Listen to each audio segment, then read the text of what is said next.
लीला, क्या तुमने हवा की सरगोशी सुनी? हाँ, ये हमारी सुबह की धन है। नीली बेरी से बेहतर कुछ नहीं। सुबह बखैर छोटे दोस्तों। वाकई कैसे अक्ल वालो? जंगल तुम्हें एक राज दिखाना चाहता है। मैं सोच रहा हूँ वो राज क्या है। चलो मिलकर देखते हैं।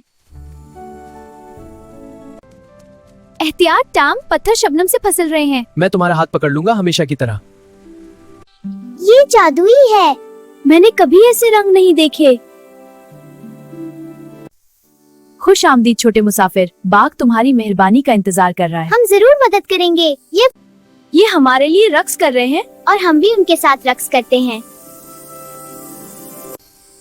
छोटे दोस्तों, इस खुशी को अपने गांव ले जाओ। हम हर कतरा साथ ले जाएंगे। मुहिम के बाद घर आना सबसे अच्छा लगता है। घर वो जगह है जहाँ जादू महफूज लगता है। शुभ बखैर सितारों, हमें देखभाल का शुक्रिया। शुभ बखैर छोटे जहां।